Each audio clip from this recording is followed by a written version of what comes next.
What is going on, guys? I'm Matt O'Leary here with another video. It's game day. We finally made it. Let's go. Jets versus Bills tonight.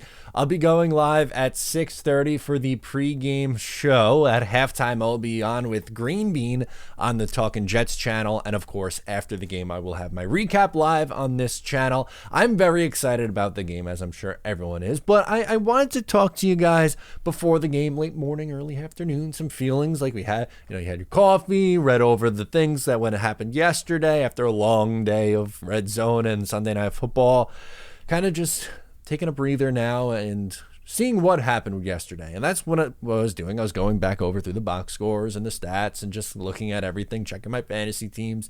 And I noticed three trends in week one so far that I think have a good chance of carrying over to this Monday night game. And sometimes trends are useless and they don't really mean anything, and game to game things change. But I just wanted to talk through it because I think these three things absolutely have a factor for this Jets game tonight and could play a positive factor in this Jets game tonight. And the first is when looking at what the potential score of this game could be. When, looking at Aaron Rodgers and Josh Allen, those are two guys who are premier quarterbacks, and you would, initial reaction would be, oh my God, two great quarterbacks scoring. There's going to be a ton of scoring in this game, high-powered offense. The Bills finished top 5 in offense last year. The Jets, Breece Hall, Garrett Wilson, Dalvin Cook, the two tight ends that you love, and go right down the list. But I think this game is going to be a lower scoring game. The over-under is set at 45.5, and 11 games went to the under yesterday. 11! That is a drastic difference. 11 to 15. That's a big percentage of the games were going under the number that was originally set by Vegas. And I'm not even saying this for a betting angle. I'm just saying 45 points.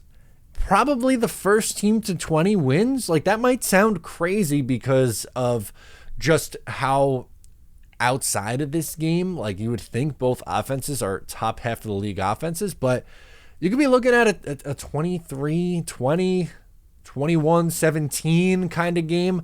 I think it's going to be low scoring. And I think 40 in the low 40s is where these two teams are going to end up combining. I think my official prediction was 23-20, so that's 43 combined points. I don't think any team is going to run away with this. It's not going to be like the Dolphins and the Chargers yesterday where both teams are putting up 30-plus points. I don't see it. I absolutely don't see it that way. I think both teams, best case scenario, are in the low 20s.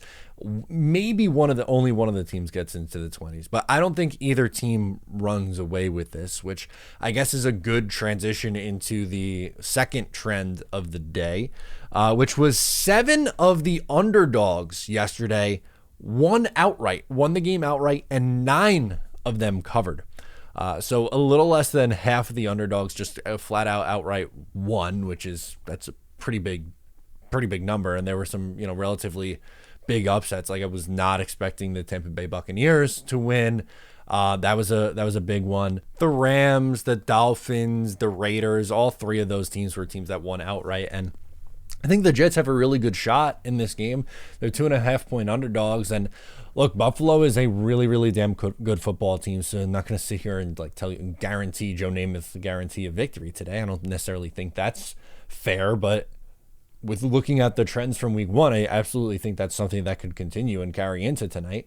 They are going to play tough. They played them tough in both games last year. They won at home with a significantly worse quarterback. Sorry, Zach Wilson. And on the road in Buffalo, they hung tight. They were in that game to the very end with Mike White with cracked ribs. they were in that game.